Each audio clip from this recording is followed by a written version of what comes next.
નમસ્કાર વિદ્યાર્થી મિત્રો, કેમ છો? મજામાં? આપ સર્વ વિદ્યાર્થી મિત્રોનું ગુજરાતનું સૌથી મોટું ઓનલાઈન એજ્યુકેશન પ્લેટફોર્મ વિદ્યાકુલ ગુજરાતીમાં હું એરંડા વિજ્ઞાન શિક્ષક આપનું ભાવથી દિલથી હાર્દિક સ્વાગત કરું છું. કેમ છો મારા વાલા વિદ્યાર્થી મિત્રો? મને જણાવી દેજો એકદમ મજામાં છો. જે વિદ્યાર્થી મિત્રો આજે તમારા માટે બોર્ડ પરીક્ષા આપતા જે વિદ્યાર્થીઓ છે કે જે બોર્ડ પરીક્ષા 2025 આપે છે એમના માટે આજે હું એક મોસ્ટ આઈએમપી ટોપિક લઈને આવ્યો છું, જેનું નામ છે મનુષ્યનું પાચન તંત્ર.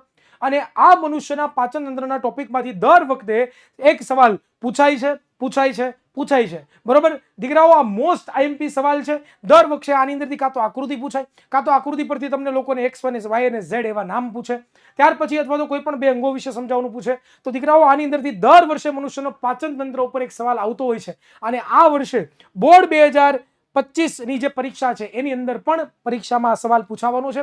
તો આજે આપણે આખો જે સવાલ છે એ આખો સવાલ સમજવાના છીએ એકદમ ડિટેલની અંદર, એડવાન્સ થી લઈને બેઝિક થી લઈને એડવાન્સ સુધી. શરૂઆતમાં તમારી ટેક્સ્ટમાં આવી રીતની આકૃતિઓ આપી છે. બરોબર, આ મનુષ્યનું પાચન તંત્ર છે દીકરાઓ. બરોબર, આખી આકૃતિ આપણે પરીક્ષામાં દોરવી પડે, કારણ કે પરીક્ષામાં આકૃતિ દોરવાની પૂછાય તો આપણને આવડતી હોવી જોઈએ. તો તમે કહેશો સર આવડી મોટી આકૃતિ તો કેમ આવડે છે અમને આમ સરળતાથી શીખવાડો ને. તો પહેલા પરીક્ષામાં આકૃતિ કઈ રીતે દોરવી, કેમ તમે પરીક્ષામાં આકૃતિ દોરશો કે જેનાથી તમને પૂરેપૂરી સમજ પડે અને પૂરેપૂરા માર્ક્સ આવે. તો દીકરાઓ આપણે આવી રીતની આકૃતિ દોરવાની, આપણે આ પ્રમાણે આકૃતિ દોરવાની છે. થઈ ગયું ને સહેલું? જુઓ તમે, આ કેટલું અઘરું લાગે, પણ આ જુઓ તમે કેવું લાગે, સહેલું લાગે ને. બસ, તો આપણે પરીક્ષામાં આ પ્રમાણે આકૃતિ દોરવાની છે. એના થોડાક મુખ્ય ભાગોની જો ચર્ચા કરું, આનો સ્ક્રીનશોટ લેવો તો બાય ધ વે લઈ લેજો, કારણ કે ઇમ્પોર્ટન્ટ છે, સૌથી વધારે આઈએમપી છે અને પૂછાવાની પૂરેપૂરી સંભાવનાઓ છે. જો દીકરાઓ અહીં ધ્યાન આપજો તમે લોકો કે આ મનુષ્યનું મુખ છે ભાઈ.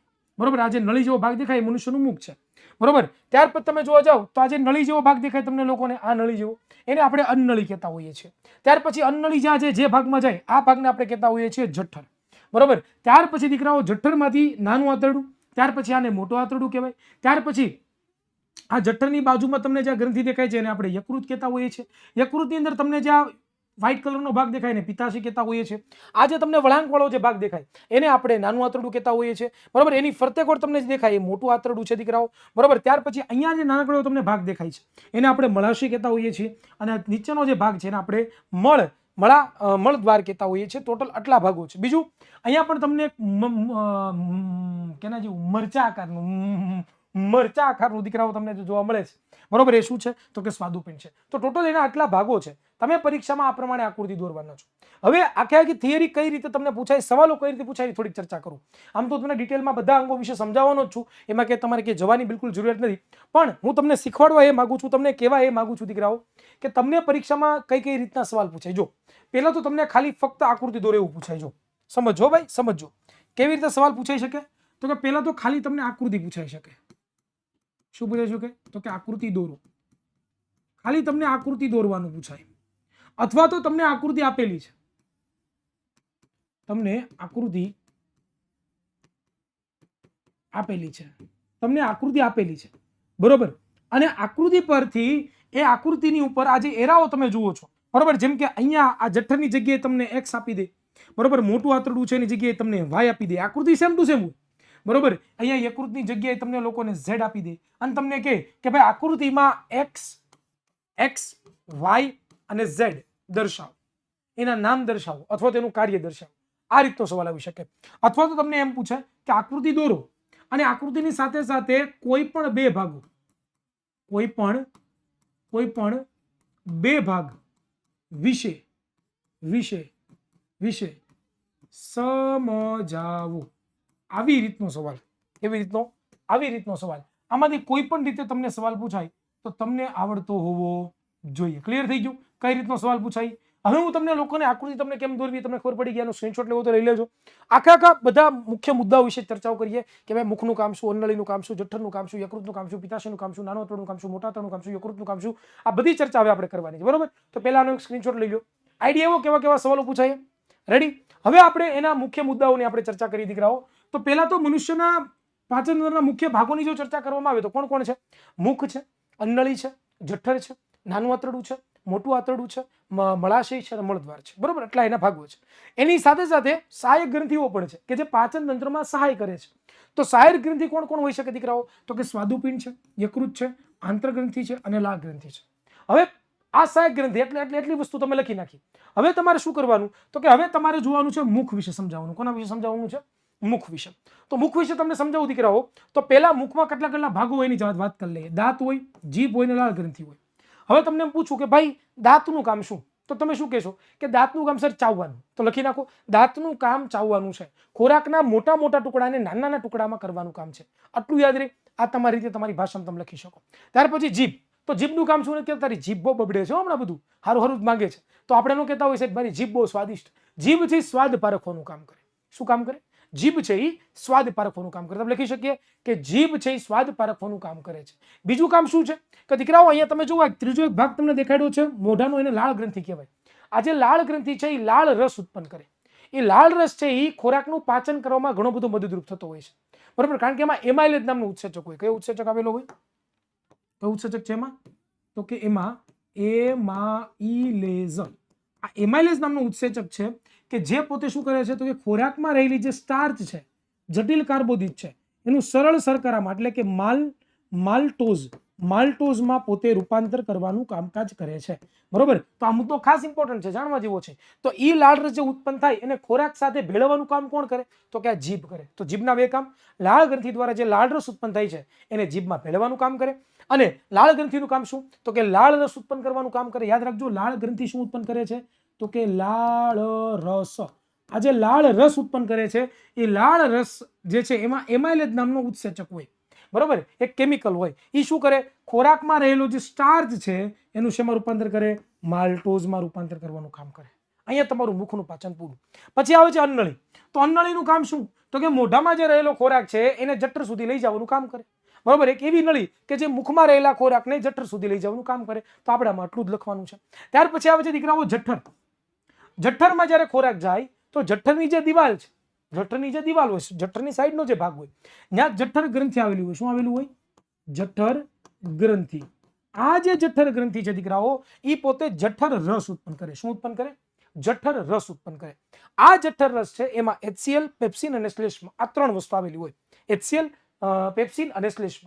બરોબર, એમાં HCl છે, HCl ઉત્સેચક. જેમ કેમ લાળ ગ્રંથિ હતી લાળ રસ ઉત્પન્ન કરતો હતો ને એમાં લાળ એમાઇલેજ નામનો ઉત્સેચક હતો, એવી જ રીતે આ જઠર રસ છે એમાં ત્રણ પ્રકારના ઉત્સેચક છે. નામ યાદ રાખજો, HCl, પેપ્સિન અને શ્લેષ્મ. હવે HCl છે બરોબર, તો HCl નું કામ શું તો કે ખોરાકનું એસિડિક કરવાનું કામ કરે. ખોરાકને એસિડિક કરે. ખોરાકમાં રહેલા કોઈ એવા ઝીણા જંતુઓ, બેક્ટેરિયાઓ હોય, બરોબર, સૂક્ષ્મ જીવો હોય એનો નાશ કરવાનું કામ કરે કે જેનાથી આપણા શરીરને એ ખોરાકથી નુકસાન ન થાય. પછી પેપ્સિન આવે છે. તો પેપ્સિન છે એ ખોરાકમાં રહેલો જે પ્રોટીન છે, પ્રોટીન એ ખોરાકમાં રહેલા પ્રોટીનનું પોતે પાચન કરે. શું કરે? ખોરાકમાં જે પ્રોટીન છે, જો અહીંયા સ્ટાર્ચનું પાચન થતું, જઠરમાં પેલું પાચન કોનું થાય તો કે પ્રોટીનનું પાચન થાય છે. ત્યાર પછી શ્લેષ્મ. હવે દીકરાઓ યાદ કરો કે આ HCl છે તો HCl છે એ બહુ હાઈ હોય ભાઈ, એની pH બહુ વધારે હોય. તો એટલી બધી જો pH એની વધારે હોય તો એ જઠરની દિવાલને શું કરે? નુકસાન કરે. તો જઠરની દિવાલને નુકસાન ન કરે એના માટે દીકરાઓ આ જે શ્લેષ્મ છે એનું કામ શું ખબર છે તો કે શ્લેષ્મ છે એ જઠરની દિવાલનું રક્ષણ કરે કે જેનાથી HCl છે એ જઠરની દિવાલને નુકસાન ન પહોંચાડી શકે. બરોબર, ત્યાર પછી ખોરાક ક્યાં જાય તો કે નાના આંતરડામાં જાય. જેવો ખોરાક નાના આંતરડામાં જતો હોય, મોટા આંતરડામાંથી નાના આંતરડામાં જેવો ખોરાક જતો હોય તો વચ્ચે આ બે ગ્રંથિઓ કામ કરે. કઈ? એક તો યકૃત અને બીજું સ્વાદુપિંડ. આ જે યકૃત છે, યકૃત પોતે શું કરે તો કે પિત્ત રસ ઉત્પન્ન કરે. કયો રસ ઉત્પન્ન કરે? પિત્ત રસ.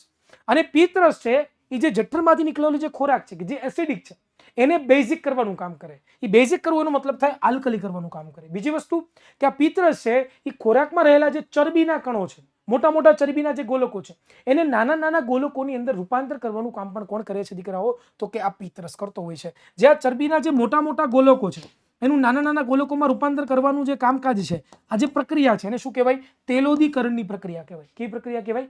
તેલોદીકરણની પ્રક્રિયા કહેવાય. બરોબર, એની સાથે બીજો છે સ્વાદુપિંડ. આ સ્વાદુપિંડ છે એ પોતે સ્વાદુરસ ઉત્પન્ન કરે. એ સ્વાદુરસ પણ ક્યાં ભળે? ખોરાકમાં ભળે. સ્વાદુરસમાં પણ ત્રણ ઉત્સેચકો હોય. કેટલા ઉત્સેચકો હોય? ત્રણ ઉત્સેચકો. એકનું નામ છે ટ્રિપ્સિન, પછી એમાઇલેજ અને પછી લાઇપેજ. હવે ટ્રિપ્સિનનું કામ શું તો કે પ્રોટીનનું પાચન કરવાનું કામ કરે. સંપૂર્ણ પ્રોટીનનું પાચન કરે. અહીંયા યાદ રાખજો, અહીંયા પણ પેપ્સિન પ્રોટીનનું પાચન કરતો હતો પણ એ સંપૂર્ણ નતો કરતો. કેવું કરતો હતો? અપૂર્ણ, અડધું. બરોબર, પરંતુ જ્યારે તમે ટ્રિપ્સિનની વાત કરો છો તો ટ્રિપ્સિન છે એ પોતે શું કરે? પ્રોટીનનું સંપૂર્ણ પાચન કરી નાખે, પૂરેપૂરું પાચન કરી નાખે છે. જ્યારે એમાઇલેજની વાત કરીએ તો એમાઇલેજ છે શર્કરાનું પાચન કરે છે. શર્કરા એટલે કે કાર્બોદિત. અહીંયા જે આપણે જોયું ને મુખમાં એમાઇલેજ કેમ સ્ટાર્ચનું પાચન કરતો હતો, એમ જેટલી પણ સ્ટાર્ચ છે, જે એક પ્રકાર કાર્બોદિતનો પ્રકાર છે, એનું બધાનું સંપૂર્ણ પાચન કરે. અને લાઇપેજ એ શું કરે તો કે ચરબીનું સંપૂર્ણ પાચન કરે. બરોબર, અહીંયા પિત્તરસ છે ચરબીનું પાચન કરતો જ તો, પણ આ સંપૂર્ણ રીતે પાચન કરવાનું કામ કરે. ત્યાર પછી નાનું આંતરડું પોતે પણ છે એક ગ્રંથિ ધરાવે, જેને આપણે આંત્ર ગ્રંથિ કહીએ. શું કહીએ? આંત્ર ગ્રંથિ. આ જે આંત્ર ગ્રંથિ છે દીકરાઓ, એ પોતે આંત્ર રસ ઉત્પન્ન કરે. શું ઉત્પન્ન કરે? આંત્ર રસ. આ આંત્ર રસ છે દીકરાઓ, આ પાચિત જે પ્રોટીન છે એ પ્રોટીનનું એમિનો એસિડમાં રૂપાંતર કરે. આ જે પાચિત શર્કરા છે એટલે કે કાર્બોદિત છે એનું ગ્લુકોઝમાં રૂપાંતર કરે. આ જે ચરબી છે બરોબર, એ ચરબીનું ફેટી એસિડ અને ગ્લિસરોલમાં પોતે રૂપાંતર કરતા હોય છે. આ ચારે ચાર વસ્તુઓ છે પછી લોહીમાં ભળે. લોહીમાં કઈ રીતે ભળે તો કે નાનું આંતરડું હોય, એ નાના આંતરડાના અંત ભાગની અંદર રસાંકુરો આવેલા હોય. શું આવેલા હોય દીકરાઓ? રસાંકુરો, નાના નાના આંગળી જેવા પ્રવર્ધો કે જે પોતે આ બધું શોષણ કરવાનું કામકાજ કરતા હોય છે. તો આ જે પાચિત ખોરાક છે એનું પોતે શોષણ કરી લોહીની અંદર ભેળવતા હોય છે. હવે જે અપાચિત ખોરાક છે, જેનું પાચન નથી થયું, જે પાચન થઈ શકતો નથી, એ ખોરાક મોટા આંતરડામાં જાય. મોટા આંતરડામાં જે અપાચિત ખોરાકમાં રહેલું જે વધારાનું પાણી છે, ખનિજના દ્રવ્યો છે, આ બધાનું શોષણ થાય. બરોબર, અને પછી અપાચિત ખોરાક આગળ મળાશયમાં જાય અને મળાશયમાં મળ સ્વરૂપે એનો સંગ્રહ થાય. બરોબર, જેવું મળાશય ભરાય છે એટલે તરત જ શું થાય તો કે મળદ્વાર છે એ મુદ્રિકા સ્નાયુ દ્વારા ખુલે અને મળનો એટલે કે અપાચિત ખોરાકનો આપણા શરીરમાંથી ત્યાગ થતો હોય છે. તો આ પ્રમાણે છે એ દીકરાઓ આખી પ્રોસેસ આપણને જોવા મળતી હોય છે. તો દીકરાઓ આની આખી મેં પ્રોસેસ તમને સમજાવી. તમારે ખાલી આ શોર્ટકટ મુદ્દાઓ યાદ રાખવાના છે. આની ઉપરથી તમે આખો સવાલ પણ લખી શકો. તમને કોઈ સ્પેસિફિક અંગ વિશે પૂછે, જેમ કે પૂછે કે ભાઈ જઠરની ભૂમિકા પાચન તંત્રમાં સમજાવો. હવે આવી રીતનો સવાલ આવે તમે શું કરો તો તમે જઠર વિશે સમજાવ્યું હોય, જઠર રસ વિશે સમજાવ્યું, તમને બધી વસ્તુ આવડે. બરોબર, તો આ પ્રમાણે આખો કોન્સેપ્ટ તમારે લોકોએ શીખવાનો છે, સમજવાનો છે, અને આ જ તમારી પરીક્ષામાં 100% આવશે. અને જો આવશે બરોબર એટલે તરત જ તમને હિરેનભાઈનું મોઢું યાદ આવશે કે મેં સરનો આ લેક્ચર જોયો હતો, મને સરે આ શીખવાડ્યું હતું અને મને આ આવડી ગયું. બરોબર દીકરાઓ, ધેટ્સ ઇટ. આજે સુધી રાખું છું દીકરાઓ. બરોબર, મને આશા છે તમને જરૂરથી ગમ્યો હશે. આ વિડીયોને ખાસ લાઈક કરવાનું ભૂલતા નહીં, ચેનલને સબસ્ક્રાઇબ કરવાનું ભૂલતા નહીં, તમારા મિત્રો સુધી આ વિડીયોને શેર કરવાનું ભૂલતા નહીં, કારણ કે આવા જ કન્સેપ્ટો અમે તમારા માટે સતત લાવતા જ રહીશું. આવજો, બાય બાય.